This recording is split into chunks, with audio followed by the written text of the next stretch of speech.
U današnjem video radu predstavljam novu krstareću raketu koja je proizvod ukrajinske vojne industrije.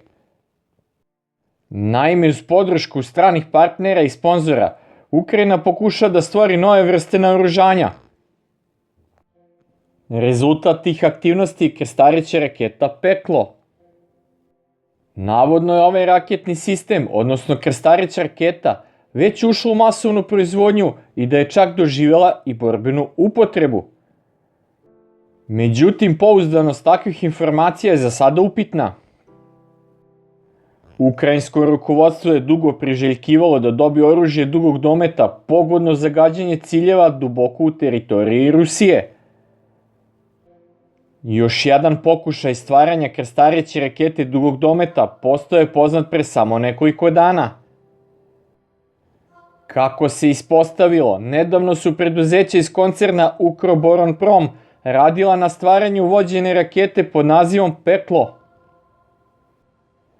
Do danas projekat je prošao kroz nekoliko početnih faza i čak je dostigao i masovnu proizvodnju.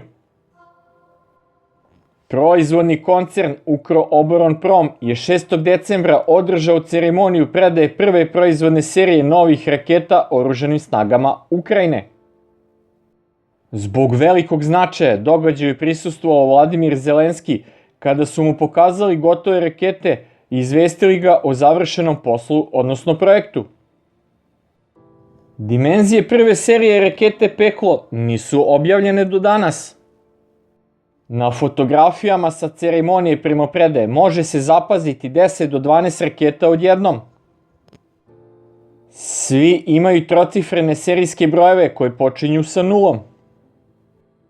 Najveći serijski broj na njima je 033. Ne zna se da li ovi brojevi odražavaju stvarnu veličinu prve serije ovih krstarećih raketa. Koncern vojne industrije Ukroboronprom i zvanični Kijev ne otkrivaju sve karakteristike ove nove krstareće rakete. Poznati su samo njeni osnovni parametri leta. Pored toga, neki detalji projekta se mogu odrediti izgledom prikazanih raketa na javnoj prezentaciji. Inače, ukrajinski izvori tvrde da je krstareća raketa Peklo već korišćena u borbi. Naime, prijavljeno je 5 takvih događaja koji su se navodno završili efikasnim uništenjem predviđenih ciljeva. Međutim, nikakvi detalji i dokazi se ne navode, pa je takva vest upitna. Sudeći po dostupnim podacima, raketa Peklo je krstareća raketa tradicionalnog izgleda, dizajnirana da pogađa ciljeve sa poznatim koordinatama.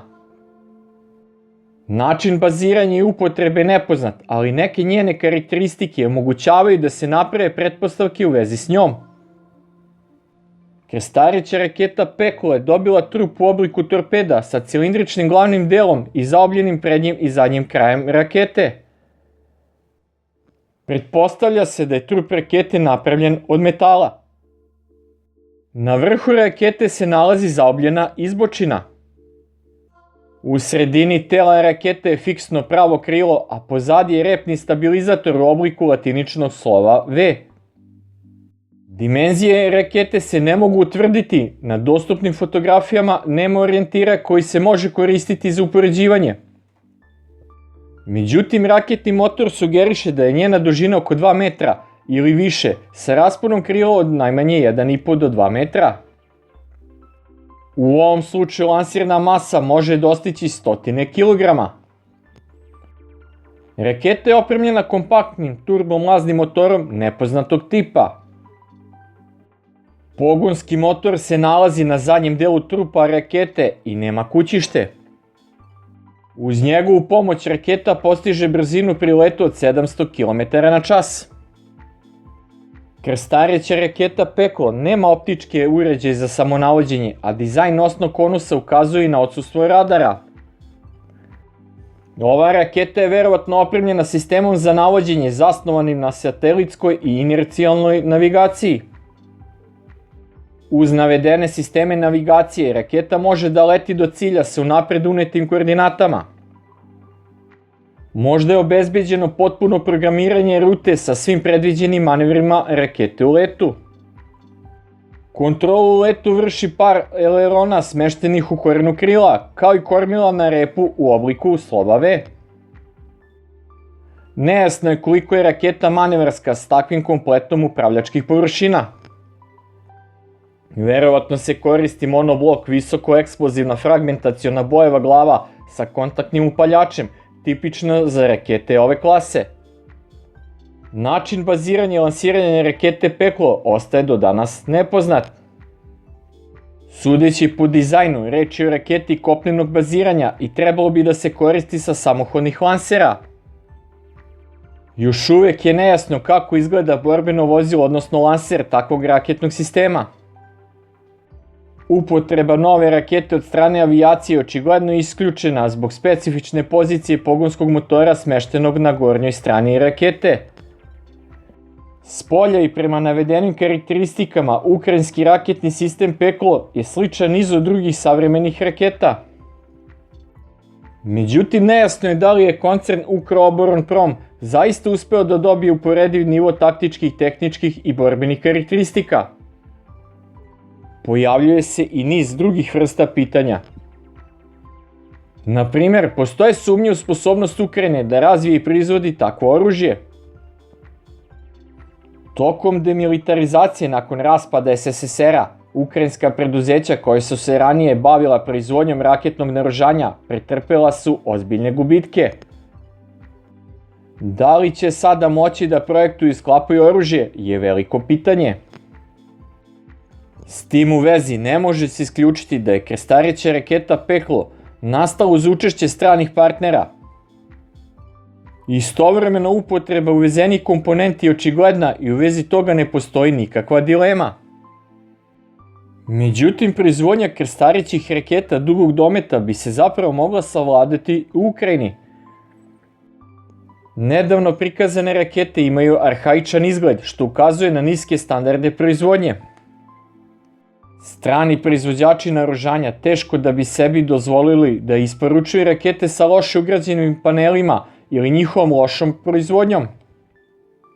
Nizak kvalitet proizvodnje može ukazivati na prisustvo skrivenih problema i poteškoća u ostvarenju zacrtanih taktičko-tehničkih karakteristika deklarisanih u projektu. Kao rezultat toga, rakete Peklo koje se sada proizvode mogu imati brzinu manju od potrebnih 700 km/h i domet manji od deklarisanih 700 km.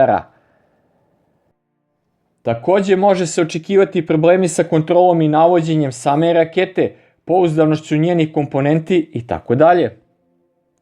Međutim, krstareća raketa Peklo u svakom slučaju može biti opasno oružje. Dobivši takvo oružje, ukrajinske oružane snage će pokušati da ga upotrebe protiv ciljeva duboko unutar ruske teritorije. Sa stanovišta protivvazduhoplovne odbrane, raketa Peklo je podzvučni vazdušni cilj srednje veličine, tako da neće biti teško da se neutrališe ako se detektuje na vreme, s obzirom da kao i svaka krstareća raketa leti na visinama blizu zemlje. Izgled ove rakete ukazuje na prilično visoku efektivnu odraznu površinu, dovoljnu za otkrivanje savremenim radarima. Otkrivanje i praćenje takvog cilja nije težak zadatak za postojeće sisteme PVO u ruskoj vojsci. Treba podsjetiti da se suprotstavljanje bilo kom raketnom sistemu ne svodi samo na presretanje njegovih raketa. Od velikog značaja je otkrivanje i uništavanje lansera ili transportera ovih raketa. Krstareća raketa Peklo se verovatno lansira sa kopnenih samohodnih lansera. Očigledno je da će borbena vozila ovog raketnog sistema biti visoko na listi ciljeva ruskih izviđačko-udarnih sistema. Oni će biti identifikovani i napadnuti u svakoj prilici na vatrenom položaju tokom punjenja ili dok se nalaze negde parkirani u pozadini ukrajinske vojske. Ciljevi koje ova raketa treba da uništi su pre svega kapitalni, infrastrukturni i vojni objekti.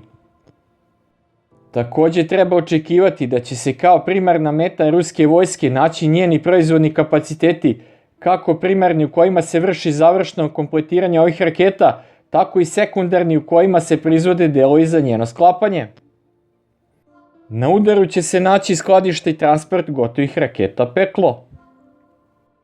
Jasno je da Ukrajina ponovo pokušava da stvori oružje za napade na rusku teritoriju, a radi ispunjenja cilja uništenja ruske pozadine, navodno je nova krstareća raketa Peklo već uvedena u masovnu proizvodnju, pa čak i u borbenu upotrebu. Međutim, zvanične informacije iz Kijeva još uvijek izazivaju pitanje i sumnje, jer za sada ne postoje zvanične potvrde udara tih raketa po ruskoj teritoriji. Predstavljena raketa nema suštinske prednosti u odnosu na druge moderne rakete ovog tipa, ali verovatno ima i svojih nedostataka. Kao rezultat toga ne treba očekivati da će raketa Peklo promeniti situaciju na frontu i tok borbi u Ukrajini, ali će ova raketa svakako stvoriti dodatnu pretnju i dodatni posao ruskoj protivvazduhoplovnoj odbrani.